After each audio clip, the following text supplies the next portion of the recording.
une seule chair. L'homme et sa femme étaient tous nus et ils n'en avaient point honte. Pour conclure ce passage, l'homme a été créé avec quelque chose d'imparti en lui. Et cette chose, nous allons tout simplement l'appeler un besoin de relation. Et Dieu, en créant l'homme, a imparti en lui un besoin d'avoir une relation. Parce que le but de la création de l'homme, c'est qu'il ait une relation avec Dieu. Tu ne peux pas survivre sans relation. Parce que ça a été imparti en toi. Tu as été conçu pour avoir une relation avec Dieu. Maintenant, cette relation avec Dieu, nous avons besoin d'un cadre pour l'apprendre. Ainsi, Dieu a créé l'homme et pour développer ou pour avoir l'apprentissage de cette relation, il lui a donné la femme. Et c'était le tout premier mariage qui a été célébré dans le jardin. Et si vous allez remarquer ce mariage, je pense que c'est le mariage le plus simple de la Bible. Il n'y avait même pas de témoin, à part les anges. L'homme et la femme, point final. On pourrait peut-être prendre une tangente et faire une leçon de sanctification là-dedans. Il n'y avait pas de bague, il n'y avait pas d'anneau, rien. Le fiançailles ont duré un jour. N'ambitionnez pas maintenant. Nous sommes déchus, nous ne sommes plus dans le même état. Ok, vous voyez l'image. Et ainsi, Dieu lui a donné la femme. Mais nous savons tous ce qui s'est passé dans le jardin d'Éden pour avoir cette relation, pour que cette relation existe et pour exprimer cette relation, Dieu a placé dans l'homme le pouvoir de choisir. Il a placé dans le jardin d'Éden le choix de choisir était illustré par deux arbres qu'on retrouvait au milieu du jardin. Pour raccourcir un peu notre cérémonie, nous savons tous que l'homme a échoué cette épreuve.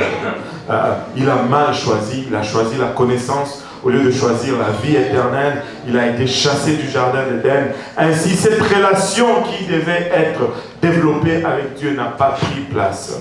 Mais néanmoins, Dieu a laissé une marque par laquelle nous allons développer cette relation. Et cette marque, c'était l'homme et la femme.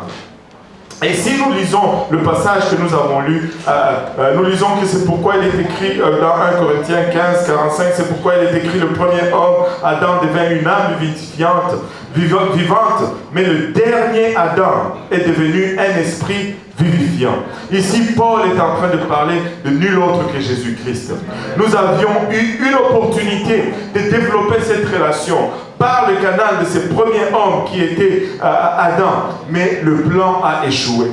Mais Dieu ne nous a pas laissés dans le désespoir. Nous pouvons dire en quelque sorte que ce premier mariage n'a pas donné le résultat que ça devrait donner. Ainsi, il est venu lui-même pour nous montrer comment faire.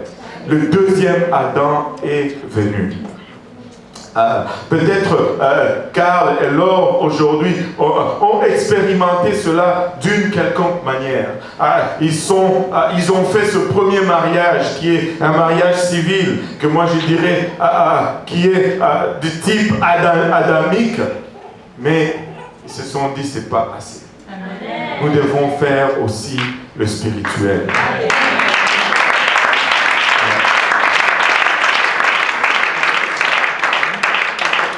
Et la Bible nous dit, mais ce qui est spirituel n'est pas le premier. C'est ce qui est animal. Ce qui est spirituel vient ensuite. Il n'est jamais trop tard de nous mettre en ordre avec le Seigneur. Ce n'est jamais trop tard d'inviter le Seigneur dans notre vie. Peu importe comment nous l'avions commencé. Comment allons-nous franchir la course, la ligne d'arrivée, je veux dire. Si vous êtes là, peut-être que vous avez commencé du mauvais pas votre vie avec le Seigneur. Mais rien ne vous empêche de corriger ces pas. Rien ne vous empêche de vous remettre dans la bonne direction. Au fond, notre marche est constamment un redressement. C'est constamment un redressement. Nous devons constamment redresser notre direction parce que par défaut, nous dévions toujours des voies de Dieu. Parce que nous sommes déchus.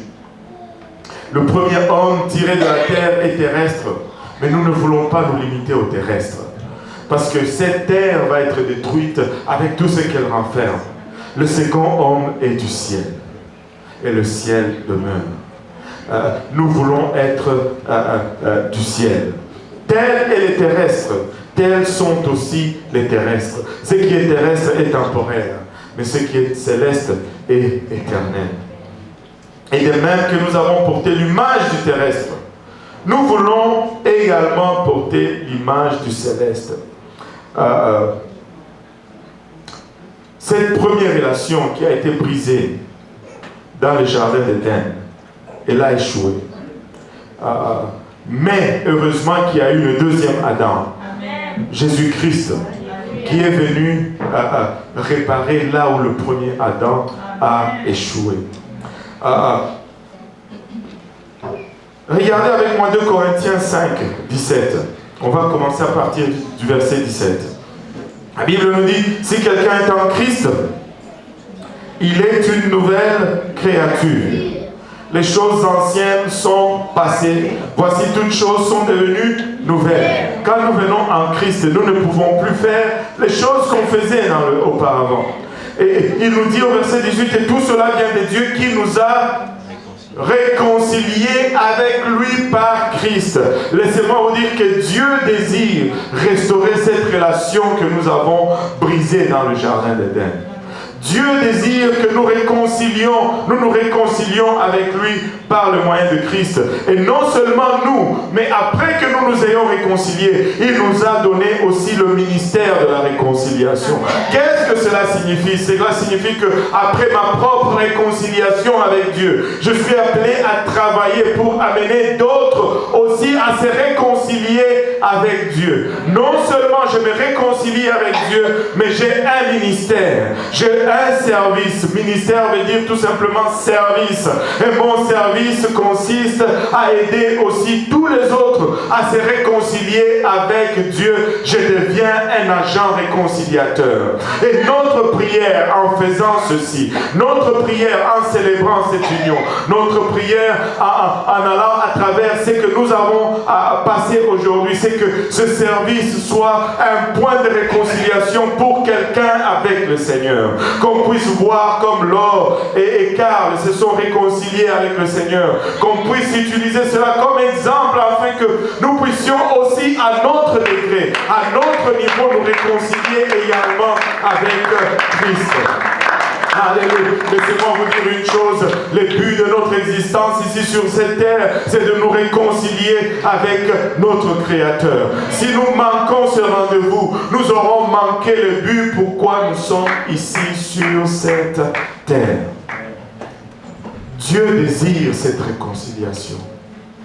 Qu'en est-il de vous? Qu'en est-il de moi? Aujourd'hui, j'ai parlé avec quelqu'un au téléphone ce matin. C'était une situation un peu difficile pour quelqu'un. Et il me dit, je sais que Dieu ne veut pas cela. Je lui dis, pardon, laisse-moi te dire ceci. Nous savons déjà ce que Dieu veut. Ce que Dieu veut est clair. Il n'y a pas de question sur ce que Dieu veut. La question, c'est ce que nous voulons. Que voulons-nous? Et qu'est-ce que nous sommes prêts à faire pour obtenir ce que nous voulons? C'est toujours là la question. Dieu n'est jamais mis en question. C'est toujours nous. Et tout le monde dit, c'est moi. C'est moi. Dieu désire cette réconciliation. Dieu veut faire partir de ta vie. Peut-être que tu te regardes, tu dis, mais pasteur, j'ai fait tellement de gaffes. C'est pas grave. Le prix qu'il a payé est suffisant pour couvrir toutes tes gaffes passées, toutes tes gaffes présentes. Et laisse-moi te dire que même après s'être réconcilié avec lui, tu feras d'autres gaffes. Il a prévu cela et il a payé même pour tes gaffes futures. Est-ce que tu veux?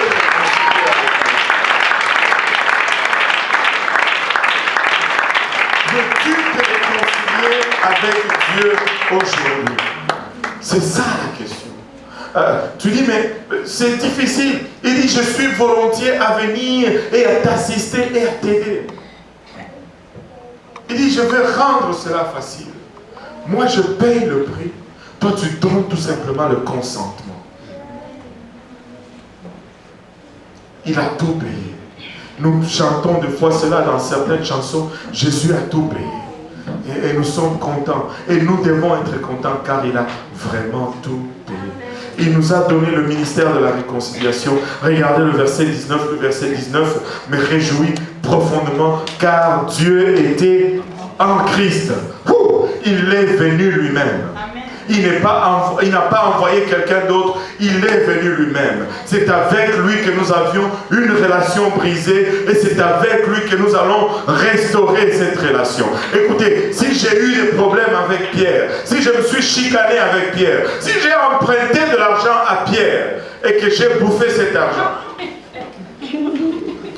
même si Roche est son frère, je ne peux pas aller voir Roche et me réconcilier avec Roche, demander pardon à Roche ou rembourser son argent à Roche.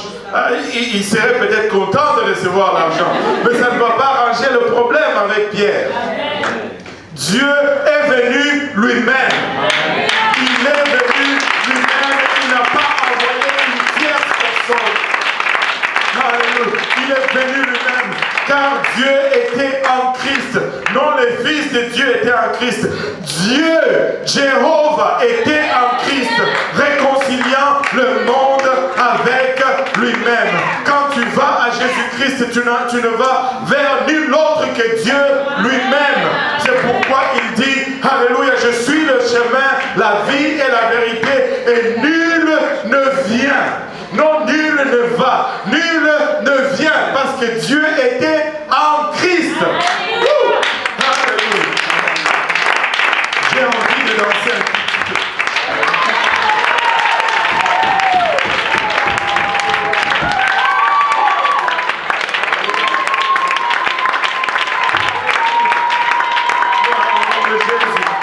Dieu était en Christ.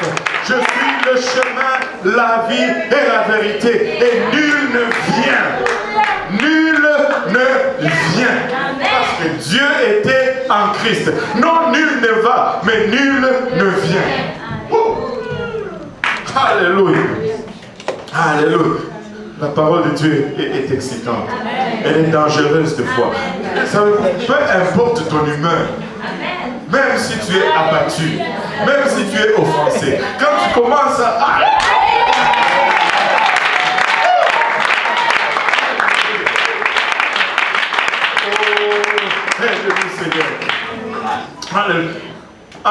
En n'imputant point aux hommes leurs offenses. Laissez-moi vous dire, il ne veut pas que vous payiez même un sou.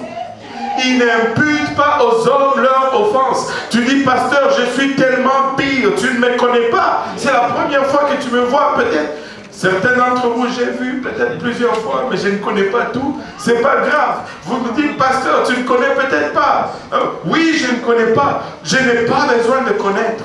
Je sais déjà ce dont j'ai besoin de savoir. C'est que Christ est capable de pardonner tout.